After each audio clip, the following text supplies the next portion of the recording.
की चुनावी हार के बाद से राजद सिर्फ राजनीतिक संकट से ही नहीं बल्कि भीतर ही भीतर उबल रहे हैं पारिवारिक तूफान से भी। जिस परिवार को अब तक एकजुटता की मिसाल माना जाता था, वहीं अब रिश्तों की दरारें खुलकर सामने आ रही हैं।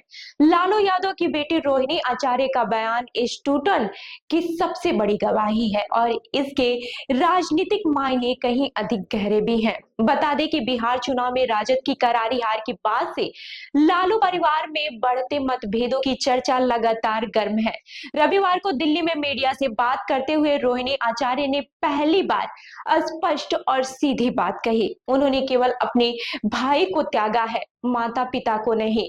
रोहिणी का ये बयान न सिर्फ परिवार के अंदरूनी विवाद को उजागर करता है बल्कि राजद की मौजूदा स्थिति पर भी कई गंभीर सवाल भी खड़े करता है। रोहिणी ने कहा कि पिता लालू यादव हमेशा उनके साथ खड़े रहे हैं और माता पिता व बहनों ने संकट के हर क्षण में उनका साथ दिया है, लेकिन भाइयों की जिम्मेदारियों पर बड़ा प्रश्न चिन्ह लगाते हुए उन्होंने कहा कि परिवार में बलिदान की जिम्मेदारी भाइयों की होती है और वे केवल इसी वजह से अपने भाई से दूरी बना रहे हैं। रोहिणी का सीधा निशाना तेजस्वी यादव के करीबी संजय यादव, राचेल और रमेश पर था। उन्होंने कहा कि इस विवाद के जवाब इन्हीं लोगों से मांगे जाने चाहिए। रोहिणी ने खुलासा किया कि शनिवार को उनके माता पिता और बहनें रो रही थी, जिससे साफ है कि विवाद केवल सोशल मीडिया तक ही सीमित नहीं है बल्कि पूरे परिवार को झकझोर चुका है। उन्होंने यह भी बताया कि वे मुंबई जा रहे हैं जहां उनके ससुराल वाले रहते हैं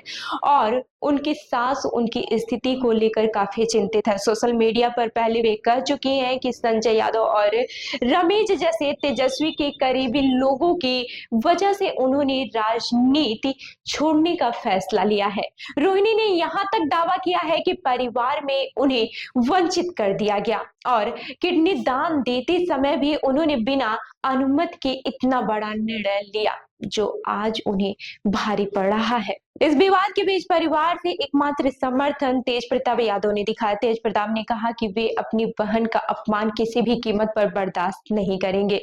उनका यह बयान साफ संकेत देता है कि परिवार दो हिस्सों में बंटता दिख रहा है। एक तरफ तेजस्वी और उनके करीबी, दूसरी ओर तेज प्रताप और रोहिणी। इसी पारिवारिक घमासान के बीच राजद का राजनीतिक मनोबल भी बुरी तरह से हिल चुका है। हालिया बिहार चुनाव में राजद महज 25 सीटों पर ही सिमट गई है, जबकि साल 2015 और 2020 में वो सबसे बड़ी पार्टी बनी थी। वहीं राजनीतिक विश्लेषक मान रहे हैं कि ये विवाद पार्टी की रणनीति, नेतृत्व और संगठनात्मक मजबूती पर गहरा असर डालेगा। राजद के लिए ये समय सिर्फ चुनावी हार का नहीं बल्कि उस परिवार को भी संभालने का है जिसे पार्टी की ताकत माना जाता था, लेकिन इस समय वही परिवार पार्टी की सबसे बड़ी कमजोरी बनता नजर आ रहा है। तो इस खबर पर आपकी क्या राय है, हमें कमेंट करके जरूर बताएं और ऐसी ही यानी खबरों के लिए हमारे चैनल को लाइक करें, शेयर करें और सब्सक्राइब करना न भूलें। मिलते हैं अगली खबर में, तब तक के लिए देखते रहिए लखनऊ सुपरफास्ट न्यूज। धन्यवाद।